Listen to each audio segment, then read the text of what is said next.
কোনো ব্যক্তি যদি এমন নিয়ত করে যে আমি এই কালে বিবাহ বন্ধনে আবদ্ধ হব না, আমি পরকালে বিবাহ করব, এই জন্য যদি কোনো ব্যক্তি বিবাহ থেকে বিরত থাকে, তাহলে তার বিরত থাকাটা শরীয়তে জায়েজ আছে কিনা?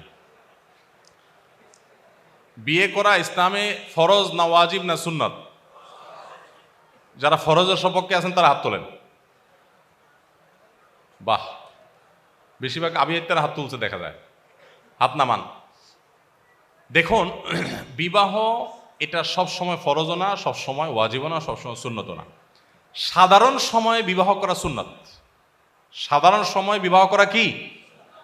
সাধারণ এবং স্বাভাবিক সময় বলতে যে ব্যক্তি বিবাহ না করলে যে পাপে লিপ্ত হবে এরকমও না, আবার বিবাহ করার সামর্থ্য তার আছে, সামর্থ্য আছে, আবার না করলে যে কোনো সমস্যা হবে তার সেরকমও না। এরকম লেভেল পয়েন্টে থাকলে তার জন্য বিবাহ করাটা উত্তম, ভালো, সওয়াবের কাজ, সুন্নাত। না করলে সে সুন্নাত তরক করলো, অনুত্তম কাজ করলো। আর যদি কারোর বিবাহের সামর্থ্য থাকে কিন্তু না করলে সে নিজের চরিত্র রক্ষা করতে পারবে না, এরকম কঠিন সিচুয়েশন, কঠিন পরিবেশ, তাহলে তার জন্য বিয়ে করাটা ফরজ ওয়াজিব হয়।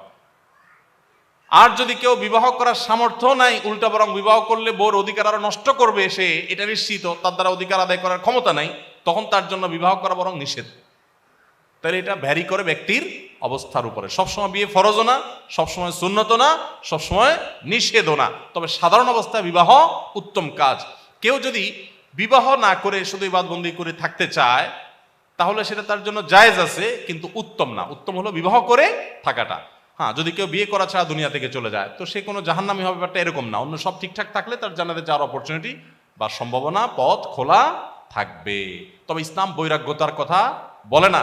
ইসলামে কোনো বৈরাগ্যতার অবকাশ নাই। সমস্ত ধর্মে দেখবেন পুরোহিততন্ত্র, বৈরাগ্যবাদ, এগুলার অবকাশ আছে। এবং দেখবেন যে বিভিন্ন উপাসনালয়, অন্য ধর্মের উপাসনালয় কিছু মানুষ পড়ে থাকে, তাদের সংসার নাই, ধর্ম নাই, ময়লা আবর্জনা। ইসলাম পরিষ্কারভাবে এটাকে ডিনাই করেছে। নবী সাল্লাল্লাহু আলাইহি সাল্লাম তার সাহাবীদেরকে পরিষ্কার বলেছেন, আমি বিবাহ করেছি, আমি ঘুমাই, আমি খাই, আমি রোজা রাখি, আবার আনন্দ করি, ঈদ করি। শুধুমাত্র সংসার ত্যাগ করে, আল্লাহ বিল্লাহ করে গোটা জীবনকে বৈরাগী বানায় ফেলা, বৈরাগ্যবাদ অবলম্বন করা, এটা ইসলাম না। কোরআনে কারীম আল্লাহ বলেছেন, রুহবানিয়াত তানিবতাদাউহা, খ্রিস্টানরা পৃথিবীতে বৈরাগ্যবাদ শুরু করেছে। ইসলামে কোনো বৈরাগ্যবাদ নাই। ইসলামের চাইতে বাস্তববাদী জীবন দর্শন আরেকটা না। বিধায় বিবাহ করাটা হলো উত্তম। যদি কোনো কারণে কেউ করবেন না মনে করেন, এটা তার ব্যাপার, যদি তার চরিত্রকে হেফাজত করতে পারেন গুনাহ হবে না। সুদখোরের মেয়েকে বিয়ে করা জায়েজ আছে কিনা? বাবা সুদখোর হলে মেয়ের কি দোষ? সুদখোরের মেয়ে তো অনেক ভালো। তার চাইতে আরো খারাপ এক্সাম্পল হলো কাফেরের মেয়ে। কাফেরের মেয়ে যদি মুসলিম হয়, বিয়ে করা যাবে? যাবে না? যাবে। ডক্টর খন্দকার আব্দুল্লাহ জাহাঙ্গীর রহমতুল্লাহ আলাই ফুরপুরা পীর সাহেবের মেয়ে বিয়ে করেছিলেন। তো যারা পীর মুরিদি দেখতে পারেন না, বা আপনার পীর সাহেবের মেয়ে বিয়ে করার ব্যাপারে যাদের অনেক বেশি ঘোরতর আপত্তি ছিল, এরকম কেউ একজন প্রশ্ন করেছে ওনাকে। আমার কাছে উনি নিজে সরাসরি একবার বলেছেন, বললেন যে স্যার, আপনি এত ভালো ভালো কথা বলেন, কোরআন হাদিসের কথা বলেন, আপনি এটা পীরের মেয়ে বিয়ে করলেন কেমনে? তো স্যার বললেন যে ভাই, কোরআন হাদিসে কোথাও পীরের মেয়ে বিয়ে করা যাবে না, এটা যদি আমি জানতাম তো অবশ্যই করতাম না, এখন আপনি দেখা দিলে আমি বাদ দিয়ে দেই। তখন স্যার প্রসঙ্গত বললেন যে দেখেন, রাসূল আকরাম সাল্লাল্লাহু আলাইহি সাল্লাম আবু সুফিয়ান যখন অমুসলিম তখন তার মেয়ে বিয়ে করছেন, আর আমি পীরের মেয়ে বিয়ে করছি। তো বাবা যদি পীর ভালো খারাপ বা সব পীর ভালো খারাপ, সেই ইয়েতে আমরা আলোচনা যাচ্ছি না। আমাদের মূল প্রশ্ন হলো, বাবা যদি আপনার সুদখোর হয়, মেয়ে যদি ভালো হয়, তাহলে তাকে বিয়ে করা যাবে। এখনকার যুগে মেয়েকে দেখে যতটা বিয়ে করে ছেলেরা, তার চাইতে বাপকে বেশি দেখে। বাপকে দেখে না বললে ভালো হয়, বাপের টাকা দেখে, বাপের অবস্থান দেখে, তাই না? ওই যে একটা কথা আছে না, যে এখন মানুষের সাথে মানুষের বিয়ে যাওয়া হয়, তার চাইতে টাকার বস্তার সাথে ময়দার বস্তার বিয়ে হয়। এক পক্ষ খোঁজে ময়দার বস্তা, আরেক পক্ষ খোঁজে টাকার বস্তা। এক পক্ষ খোঁজে রূপ লাবণ্য, আর এক পক্ষ খোঁজে শুধু টাকা পয়সা। নবী সাল্লাল্লাহু আলাইহি সাল্লাম বিয়ে কি দেখে করার জন্য বলেছেন? ফাজফার বিজাতিদ দ্বীন, তুমি যে মেয়েটাকে বিয়ে করবা ওর ধার্মিকতা দেখো, ওর বাপ কি করছে এটা তো তোমার বিষয় না, বিষয় হলো এই মেয়েটা কেমন। এখন আমাদের অনেকেরই চিন্তা হলো যে দুধ মেয়ে যাতা হোক, বাপের টাকা চাই, ছেলে যাতা হোক, সরকারি চাকরি চাই। তো এই কারণে আমাদের সংসারগুলোতে শান্তি হচ্ছে না। আমার ছোট ভাই পালিয়ে একা বিবাহ করেছে, উভয় পরিবারে জানে না, এবং যেখানে থাকে তার আশপাশে কেউ জানে না। শরীয়তে দৃষ্টিতে কেমন? বিয়েটা কি ভালো কাজ না খারাপ কাজ?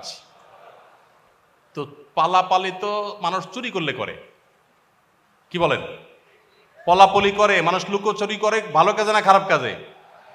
বাপের বেটা যদি হয় তাহলে বিয়ে তো করতে হবে বুক ফুলে। এখানে চুরি চুরি করাকরি করবে কেন? চুরি করাকরি করে তো লক্ষণ ভালো না।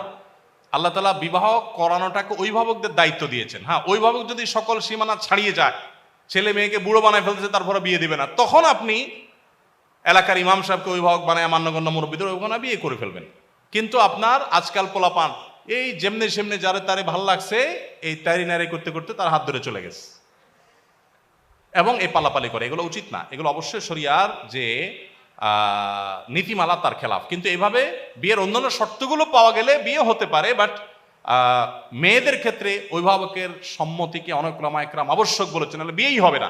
হানাফি মাযহাব অনুযায়ী যদিও হয়ে যাবে, অন্যান্য ওলামা একরাম অনেকে নিষেধ করেছেন। অভিভাবকদের মাধ্যমে বিয়ে সম্পাদন করাটাই হলো অধিকতর উত্তম। যত কষ্ট হোক সবর করা উচিত, তাদেরকে বোঝানো উচিত। বাচ্চার জন্মের পর বাচ্চার কানে আজান দেওয়া কতটুকু জরুরি, কতক্ষণ সময়ের মধ্যে আজান দেওয়া উচিত? বর্তমানে বেশিরভাগ বাচ্চা ক্লিনিক বা হাসপাতালে জন্মগ্রহণ করে, সেক্ষেত্রে শতকরা 90% বাচ্চা আজান থেকে বঞ্চিত হয়। ক্লিনিক কর্তৃপক্ষ সবাইকে বিষয়টি নিয়ে সচেতন করতে আমাদের করণীয় জানতে চাই। বাচ্চার জন্মের পর তার ডান কানে আজান দেওয়া মানে কানে হাত দিয়ে একেবারে চিৎকার করে মুয়াজ্জিনের মতো আজান দিবেন না, তাতে বাচ্চার কান নষ্ট হয়ে যেতে পারে। কানে আজান দেওয়া মুস্তাহাব, হাদিসে আসছে, সাহাবীরা অনেকে করতেন। নবী সাল্লাল্লাহু আলাইহি সাল্লামের দিকেও কোনো কোনো হাদিসে সম্বন্ধ করা আছে, তিরমিজিতে, আবু দাউদে হাদিসে আছে। ডান কানে আজানের বাক্যগুলো আর বাম কানে একামতের বাক্যগুলো বলাটা ভালো। জীবনের শুরুতে তাওহীদের বাণী তার কানে দিয়ে দেওয়া, এটা উত্তম। কিন্তু কোনো কারণে কেউ না করতে পারলে কোনো অসুবিধা নেই। এখন কথা হলো যে সময়সীমা কতটুকু? সময়সীমা হলো জন্মের পরপর যত তাড়াতাড়ি সম্ভব। অনেক উলামায়ে কেরাম, সৌদি আরবের বিন বাজ রাহমাতুল্লাহ আলাইহি 7ম দিনের কথা বলেছেন। তার মানে আপনি সে পর্যন্ত অপশন নিতে পারেন। এরপরে বাচ্চা যদি একবারে ডাগর বুড়া হয়ে যায়, তখন তো আর দরকার নেই। ছোট থাকতে যত আগে দেওয়া যায় তত ভালো, তবে জন্মের পরপর দেওয়ার কথা ওলামায়ে কেরাম বলেছেন। এরপর অনেকদিন হয়ে গেলে এরপরে এটা আর সেই গুরুত্ব থাকে না। তবে